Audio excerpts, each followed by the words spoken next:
She's the holy pastor, and I'm the heretical friend.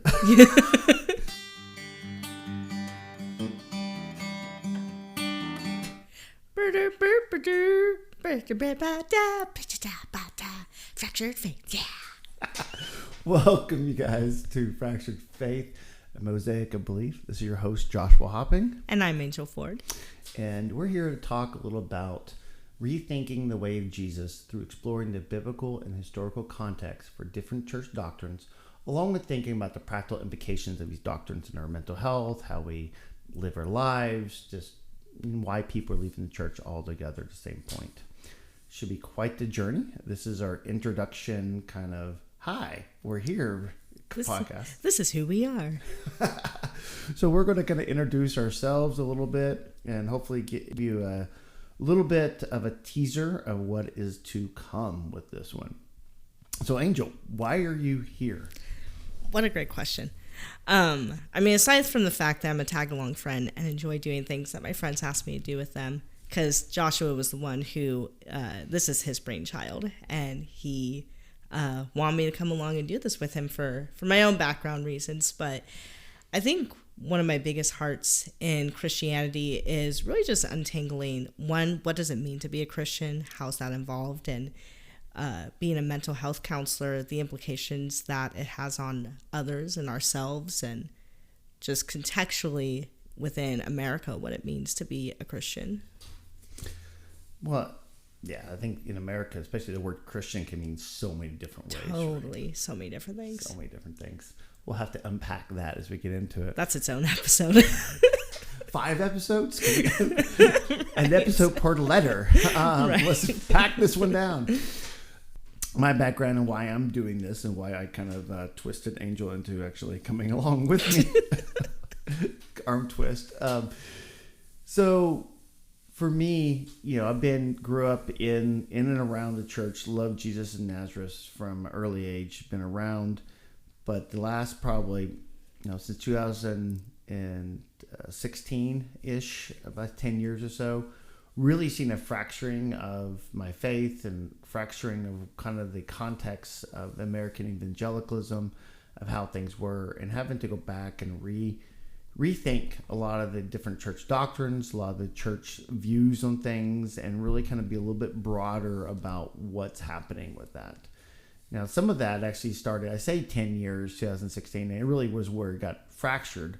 It was stressed before then, because I've always been on the edges, even though I kind of grew up around the church through Pentecostalism, charismatics, evangelicals.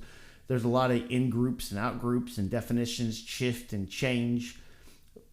In some parts I agreed with or been a part of it, but some of them hasn't. And so it's always been kind of in there. And kind of a roundabout way of saying I've been around the church, and the church it seems like the church left me behind.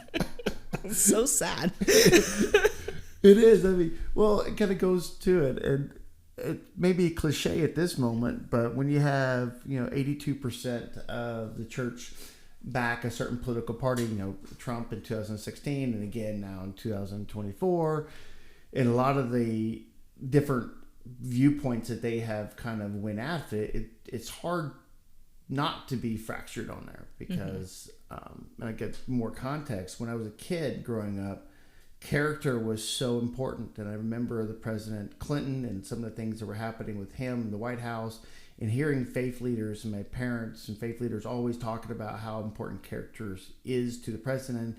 And if the president would cheat on his wife, then what else is he lying about? What else is happening that's being covered up? Mm-hmm. Because your spousal commitment is one of the, if most important, if not the most important commitment you make. So if you break that, what else are you breaking? Mm-hmm. And now to dismissal of that, and where character and fidelity to one's spouse is not really a consideration now. And a lot of faith leaders are starting to cover that up, especially again 2015, 2016. I saw it more so than now in 2024.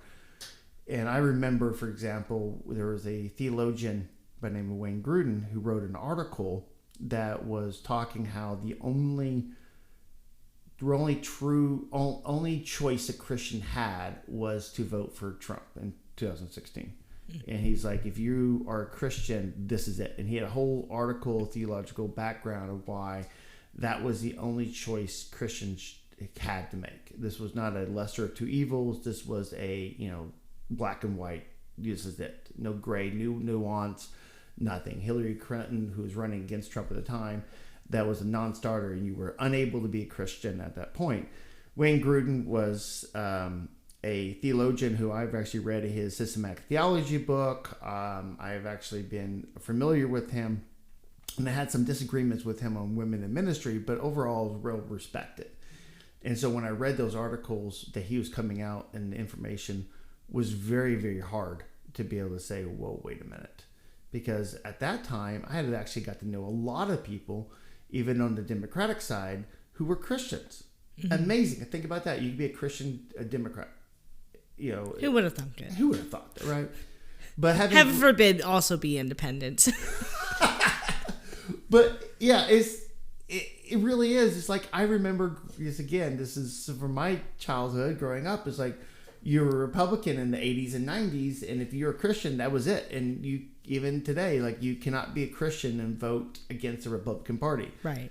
And it goes back to what's a Christian. Some people think Christian or evangelical equates being a Republican. Right. That's not the way of Jesus. To be the way of Jesus is they're politically inconsistent. To be consistent with Jesus. And so that's where it comes into this podcast and some of the things that I've journeyed through.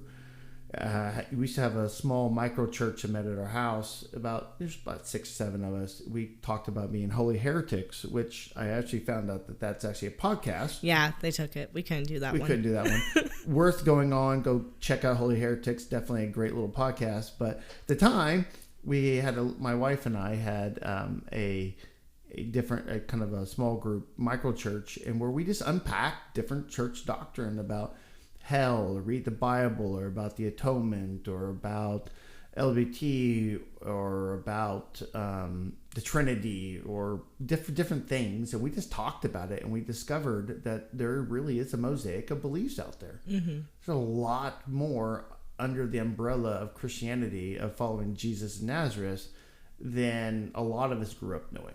Right.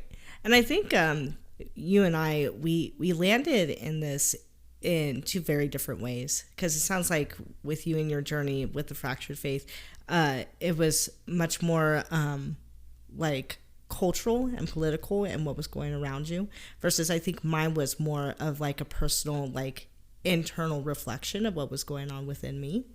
Because originally nobody in my family was a Christian growing up, and so I was 7 when the Holy Spirit spoke to me and told me like I needed to go to church and learn more about God.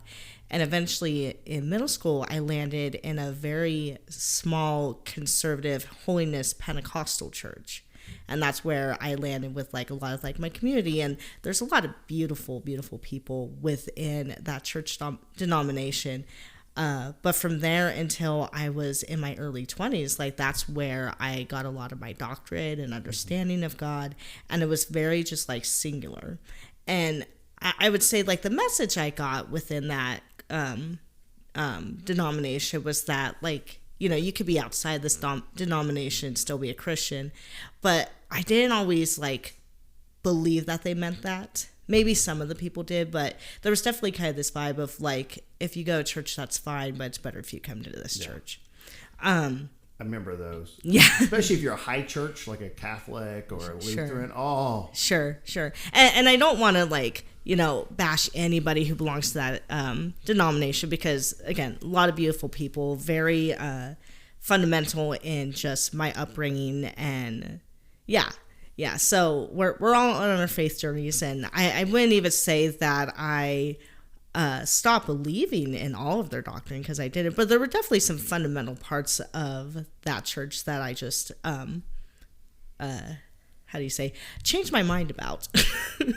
And so when I moved out of state to Idaho, for the first time in my life, I like dove into more like the non-denominational world of Christianity. Right. And it is very, very different. Like a lot of beliefs out there. A lot of different beliefs. And even within like a same non-denom church, like they believe in like the essentials of salvation, but like, you know, hell, sanctification, the rapture, all those things, even like how we worship, how we dress. We don't all have to agree on the same thing. And so for me, it was in my early 20s where I was like, okay, clearly there are people here who also love Jesus and are genuinely like striving towards having a closer and deeper relationship with God, but they are living very different lives than the life that I grew up in.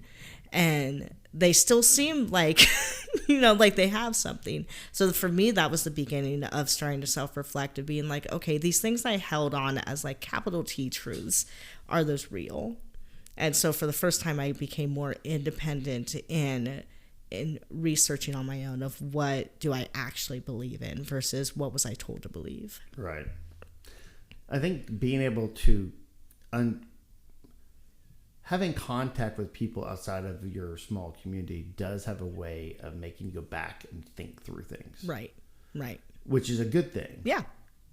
I think right now is one of the fears that people have is they don't want to do that, right? Mm-hmm. Or they're fear that the answers that they get when they do that in their searching is going to be different and it's going to somehow change them. Right. Which it will change you. Yeah. And it can be very scary. Like for me initially, I was just like, oh no. Like, you know, it was this very black or white thinking of like, either I was going to hold on and believe in everything I grew up in, or I was going to have to walk away completely. And I actually didn't even have language for this until this last year when we went to the Theology in the Raw conference and they had a whole panel on deconstruction and what that meant and everything. And I was like, oh, there are words for these things. And it doesn't, like, it is scary, but that doesn't have to also mean that it's bad. The deconstruction word. Yeah. Dun, dun, dun. Duh, duh, duh. And it doesn't have to be a curse word. And it can really just be a genuine, like, journey where we're learning for ourselves of what this actually means to us. Correct. Yeah, and I think for those that are listening, deconstruction has been a very common buzzword, and it's gotten a lot of good and bad press, depending upon where you're coming from. Mm-hmm. In a broad sense, deconstruction is used in the ideal of you're tearing down, like you're tearing down a building, you're deconstruction of a building, you're tearing down that old doctrine or old faith that you grew up with and being able to rethink it. So this, in some ways, if you go back to, say, Jesus of Nazareth, in the first century, he was actually saying that to a lot of the Jewish Judaism faith, being able to say, hey, you've heard it said this, but I say to you that, as a form of deconstruction. Most famously, Martin Luther, John Calvin, and the Protestant Reformation were challenging a lot of the views of the Roman Catholic Church in Europe at the time and was coming up with different viewpoints of them. All forms of deconstruction.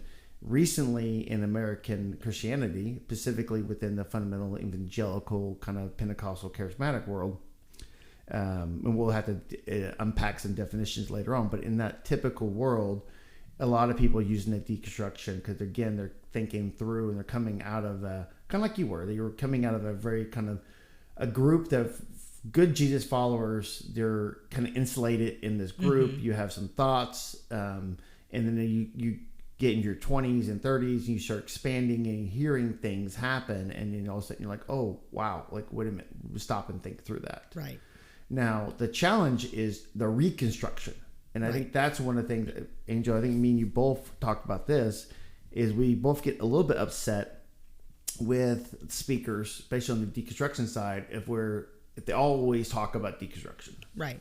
And they don't talk about the reconstruction. Right. There needs to be a balance to this. Right. There are some walls you got to tear down. There's definitely some things that we need to rip out. If you're in an unhealthy situation, especially being a mental health expert, and you know this one, if you're in your abuse or just very unhealthy, get out, change your way of viewing it. There's definitely some things you got to unpack there. Sure. At the same time, there's definitely stuff that we need to hold on to, and then we can rebuild it on the foundation of Jesus and bring back up. Right. Which I think is really where I hope this podcast can get to, is where we can actually talk about rebuilding. That's why the subtitle is a Mosaic of Belief, in the sense that after you're fractured, you can actually rebuild those pieces and you can make art from it. the image that we have that we chose for artwork is that really awesome mosaic of a picture. These ladies kind of walking. It's from a gentleman in Iran who actually took the picture, and I don't know if he actually made the artwork or not. It is all copyright free, by the way, so we're definitely we'll do this. But I love it because those tiles are obviously not prepared for that purpose. They are broken tiles of different sizes and shapes that have been re-put back together. Right. And I love that image because to me, if I read the Gospels of Matthew, Mark, Luke, and John, I see this fractured group of people, these fishermen, these tax collectors, these zealots, and these oddball people who are coming together. These are not religious elites. These are not people who spent time really pursuing this. This is really as a mosaic of people coming together underneath this tutelage of this guy, Jesus, who just shows up and really then goes on and changes the world and changes all of our histories, basically, in our own journeys. And so that really is that mosaic of belief and understanding that, yeah, we can be fractured, but fractured is different than just being thrown away or destroyed. Right.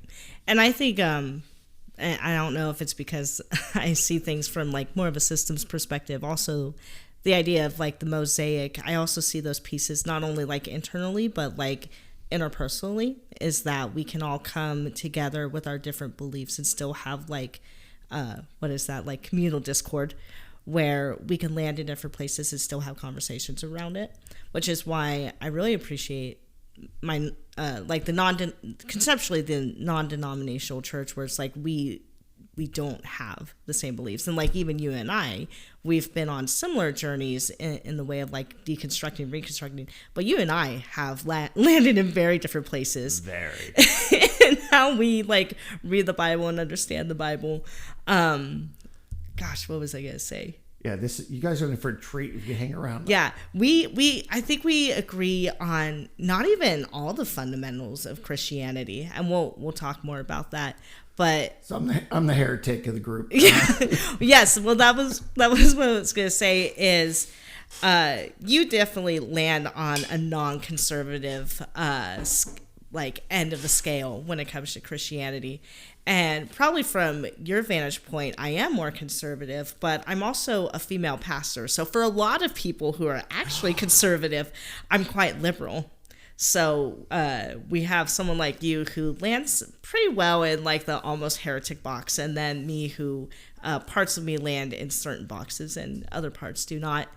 But the point is we're able to still come in and have these conversations where we're going to disagree, and look at that, we're still friends. We're still friends. And exactly. I think that's also been one of my big frustrations within like Christian circles, and I'll even quote unquote quit Christian circles, is that we don't always allow space for that, where we can just disagree and still have dinner together. Like thinking about Jesus and his ministry, like he ate with a lot of people that he did not agree with.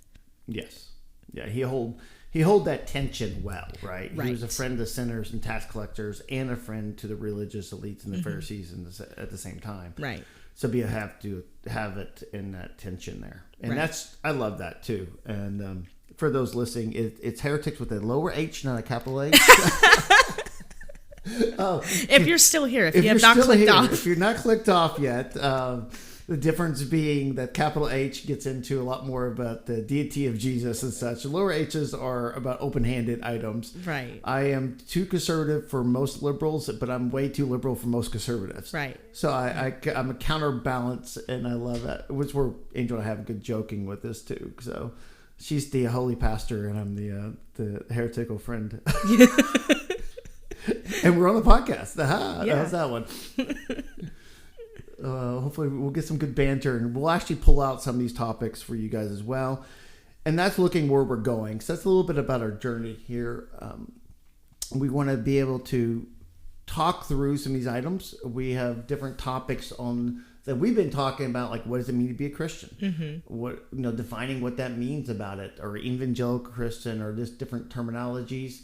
Talk about hell, about the Bible, how do we read the Bible, original sin, the Trinity. women pastors.